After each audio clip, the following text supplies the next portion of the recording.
आज हम पाकिस्तान की फ़िज़ाई मईशत के ऊपर बात करेंगे। वैसे तो जब फ़िज़ाई मईशत की बात की जाती तो सबसे पहला सवाल हमारे ज़हन में या सबसे पहली बात हमारे ज़हन में यही आती है, पाकिस्तान एयरलाइन। तो पाकिस्तान एयरलाइन का निज़ाम जो है उसको बेहतर करने के लिए कोशिश तो की जा रही है, लेकिन अभी भी वो डेफ़िसिट में है। लेकिन दूसरी तरफ जहाँ बुरी ख़बरें हैं लेकिन कुछ अच्छी ख़बरें भी हैं, तो उन अच्छी ख़बरों के ऊपर भी बात करनी चाहिए। अब पाकिस्तान की फ़िज़ाई मईशत के ऊपर आज बात करेंगे और साथ ये भी बात करेंगे कि पाकिस्तान के अंदर कितने एयरपोर्ट्स अभी तक अनफंक्शनल हैं, यानी कि गैर फ़ाल हैं। और उसके साथ एक बड़ी खुशखबरी ये है कि पाकिस्तान के अंदर नई एयरलाइंस आ रही हैं और इसके हवाले से जो उनके नाम सामने हैं वो मैं आज के वीलॉग में आपके साथ शेयर करूँगा।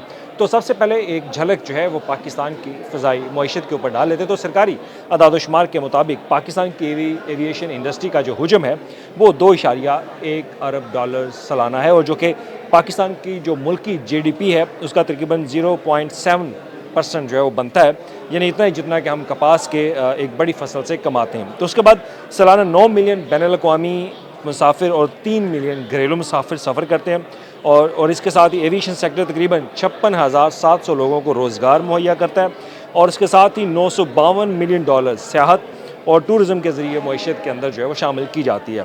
लेकिन अब मसला ये है कि पाकिस्तान के अंदर अब पॉपुलेशन जो है वो बढ़ती जा रही है, लेकिन एयरक्राफ्ट जो है हमारे पास बहुत कम है।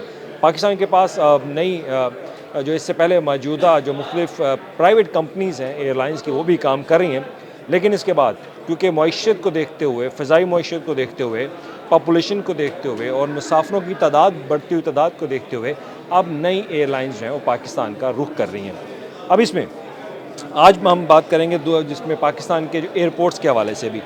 अब बज़ाहिर आप जानते होंगे कि लाहौर का एयरपोर्ट है, कराची का एयरपोर्ट है, इस्लामाबाद का एयरपोर्ट है, पेशावर का एयरपोर्ट है, बलूचिस्तान का एयरपोर्ट है। ये चंद इंटरनेशनल एयरपोर्ट्स तो हम जानते हैं, लेकिन कुछ ऐसे डोमेस्टिक एयरपोर्ट्स भी हमारे पास आते हैं जिनके नाम हमारे पास हैं, लेकिन वो फंक्शनल नहीं है, वो गैर फ़ाल हैं। उनके ऊपर तवज्जो जो है वो नहीं दी जा रही। तो इसमें पाकिस्तान के पास इस वक्त जो सरकारी अदाद-ओ-शुमार के मुताबिक 45 के करीब एयरपोर्ट्स मौजूद हैं, और उनमें से सिर्फ 19 या 20 फ़ाल हैं, यानी कि जहाँ बाकायदा परवाज़ें उतरती हैं और उड़ती हैं। अब पंजाब के अहम जो बैनुल-अक़वामी एयरपोर्ट्स उसमें शामिल है, उसमें लाहौर, मुल्तान, फैसलाबाद, सियालकोट और बहावलपुर जो कि पंजाब के अंदर है, जबकि दीगर सूबों में कराची, इस्लामाबाद, पेशावर, कोयटा, स्कर्दू और गवादर जैसे बड़े एयरपोर्ट्स हैं। अब दिलचस्प बात यह है कि कई एयरपोर्ट जैसे मनसेहरा, साहिवाल, चित्राल, ओमाड़ा सालों से जो है वो गैर फ़ाल हैं, और कानून के मुताबिक हर एयरलाइंस को यहाँ पे जब परवाज़ उड़ती है तो उनको एक पेनल्टी जो है वो पे करनी पड़ती है, लेकिन इन एयरपोर्ट्स के ऊपर कोई तवज्जो नहीं दी जा रही। अब तीसरा हिस्से में हम बात करेंगे कि पाकिस्तान में आने वाली नई एयरलाइंस के ऊपर।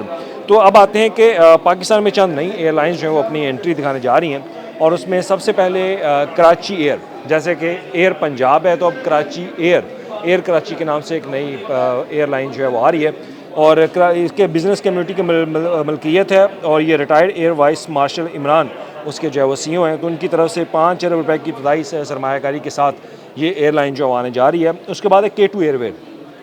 इसकी तफसीलात जो है वो अमी सतह पर तो दस्तयाब नहीं है, लेकिन इन्होंने अप्लाई किया हुआ है लाइसेंस के हवाले से, और ये ज़्यादातर कराची से डोमेस्टिक ऑपरेशन पर फोकस जो है वो करने जा रही है। और उसके बाद है जेट ग्रीन एयरवेज़, अभी लाइसेंसिंग के आखिरी मराहिल में है और दूसरी दो मुकाबले में कम मालूमात, लेकिन इसके ऊपर भी कहा जा रहा है कि ये सरमायाकारी बहुत अच्छे तरीके से करने जा रही है, एक नई इन्वेस्टमेंट जो है वो लेके आ रही है।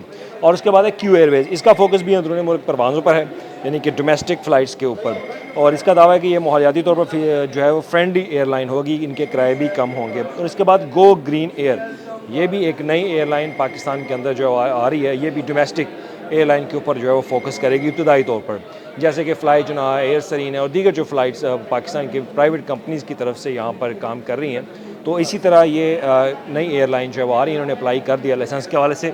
दोबारा नाम ले लेता हूँ, air Karachi, K2 Airways, jet green Airways, Q Airways और गो ग्रीन एयर, ये वो 5 नई एयरलाइन जो है वो आ रही हैं। अब इनके लिए चैलेंजेस क्या होंगे और इस पर हकीकत क्या है, ये भी बात कर लेते हैं। लेकिन अब ये सवाल ये पैदा होता है कि जब PIA खसारे में है और इससे पहले जो डोमेस्टिक एयरलाइंस मौजूद हैं, तो उनके साथ कुछ मामलात जो हैं वो ठीक नहीं है, और वो कह रही हैं कि उनकी इनकम जो है, उनका मुनाफा वो प्रॉपर तरीके से वो हासिल नहीं कर पा रही। लेकिन जब नई एयरलाइंस आ रही हैं तो इससे अंदाज़ा होता है कि इसका मतलब कि मईशत बेहतरी की तरफ जा रही है, फ़िज़ाई मईशत के ऊपर फोकस किया जा रहा है, बिज़नेस किया जा रहा है, सरमायाकारी की जा रही है, क्योंकि पॉपुलेशन जब बढ़ती है तो लोगों के अंदर डोमेस्टिक एयरलाइंस के ऊपर फोकस जो है वो ज़्यादा किया जाता है। हर बंदे की कोशिश है कि वो जल्द अज जल्द अपनी मंजिल तक पहुँचे, तो डोमेस्टिक एयरलाइंस का इस्तेमाल करें। उसी को मद्देनज़र रखते हुए फिर पंजाब हुकूमत ने भी फ़ैसला किया, ये मेरा पहला इस पे मैंने वीलॉग किया हुआ है एयर पंजाब के ऊपर, कि एयर पंजाब एक नई एयरलाइन पंजाब के अंदर लाई जा रही है, सूबाई हुकूमत लेकर आ रही है, और इस पर वज़ीर आला पंजाब इजलास भी कर चुकी हैं, मुतअद्दिद मीटिंग हो चुकी हैं, और 12 से 15 अरब रुपए की सरमायाकारी से 5 जहाज़ जो हैं A320 वो लीज़ पर लिए जा रहे हैं, और इनके ऊपर सालाना 6 अरब रुपए की लीज़ का जो है फ़ैसला भी किया गया। तो वज़ीर आला पंजाब ने अहकामात भी दिए कि जल्द अज जल्द इसका प्रोसेस जो है मुकम्मल किया जाए, और ये बताया जा रहा है कि अगले साल सितंबर तक इसका आगाज़ जो है बाकायदा तौर पर हो जाएगा। अब पाकिस्तान में जो फ़ी त्यारा है वो 42 लाख अफराद के लिए है, तो इसमें अगर देखा जाए, जबकि बांग्लादेश में यही शरह जो है वो 13 लाख है, और अगर देखा जाए तो बांग्लादेश की जो इंडस्ट्री, एविएशन की इंडस्ट्री है, वो पाकिस्तान से कदरे बेहतर है, और इसमें लाइसेंस फ़ी से भी इतनी ज़्यादा नहीं है जो कि पाकिस्तान के अंदर जो है वो ज़्यादा है, लेकिन उसके बावजूद नई एयरलाइन जो है वो काम करने से कतराती थी। लेकिन अब जो नई एयरलाइन आ रही है, इससे अंदाज़ा हो रहा है कि पाकिस्तान के अंदर इस इंडस्ट्री को बूस्ट मिलना शुरू हो चुका है। अब सिंपल सी बात है, जब नई सरमायाकारी आती है, नई एयरलाइंस आती हैं, तो इससे लोगों को रोज़गार भी मिलेगा। रोज़गार मिलेगा तो मईशत को मज़ीद मजबूती जो है वो मिलेगी। जब रोज़गार मिलता है तो बहुत सारे ऐसे लोग अनएम्प्लॉयमेंट, उनको जो है रोज़गार मिलता है, तो उनका घर जो है, उनका घर का सर्कल चलना शुरू हो जाता है। तो ये भी एक अच्छी बात है कि अगर इस तरह के बिजनेसमैन अगर कोई इन्वेस्टमेंट लेकर आ रहा है तो ये मुल्क की बेहतरी के लिए है। और उसके बाद बात कर लेते हैं कि जनाब अब ये चैलेंज है, और इसमें एक और चीज़ भी होगी। अब जब नई एयरलाइन आएंगी तो आपके जहन में इस डेफिनेटली सवाल आ रहा होगा एयर टिकट्स के हवाले से। देखें, जितनी ज़्यादा एयरलाइंस होगी उतना ज़्यादा टिकट्स जो हैं उनके नर्ख कम होंगे, उनके रेट्स कम होंगे, क्योंकि एक मार्केट के अंदर एक कंपटीशन आ जाता है। जब कंपटीशन आता है तो टिकट्स की प्राइस जो है वो कम होती है। तो ये भी एक अच्छा रुझान इसको देखा जा रहा है, इस एंगल से भी इसको देखा जा रहा है कि अगर ये एयरलाइंस आ जाती हैं, सक्सेसफुल रहती हैं उनकी यहाँ पे डोमेस्टिक फ़्लाइट्स, तो बुनियादी तौर पर रेट्स जो है बहुत कम हो जाएंगे। तो इससे हर बंदे की कोशिश होगी कि वो अगर ट्रेन का सफ़र करता है या गाड़ी के ऊपर पेट्रोल का इस्तेमाल करता है, तो वो बेहतर है वो यही कि फ़ज़ाई सफ़र जो है वो करे, अपनी मंज़िल तक जो है वो पहुँचे। और दूसरी बड़ी बात ये भी है, क्योंकि जब ये फ़ज़ाई नई एयरलाइंस आ रही हैं तो उनको कुछ चैलेंजेस का भी सामना होगा। अब देखिए, डॉलर की कीमत यहाँ पे क्या है, पाकिस्तान के अंदर वो महंगा होता जा रहा है, और पेट्रोल की कीमतें जो है वो आए रोज़ उतार चढ़ाव उसके अंदर होता है, तो लिहाजा ये चीज़ें भी देखनी पड़ती हैं कि इससे बिज़नेस के ऊपर कितना फ़र्क पड़ेगा। तो ये इश्यूज़ जो हैं वो इनको सामना करना पड़ेगा। लेकिन अब इसमें सिंपल सी बात ये है कि अगर नई एयरलाइंस आती हैं तो ये हमारे मुल्क के लिए खुशाइंद है, हमारे लोगों के लिए खुशाइंद है जो डोमेस्टिक फ़्लाइट्स का इस्तेमाल करते हैं।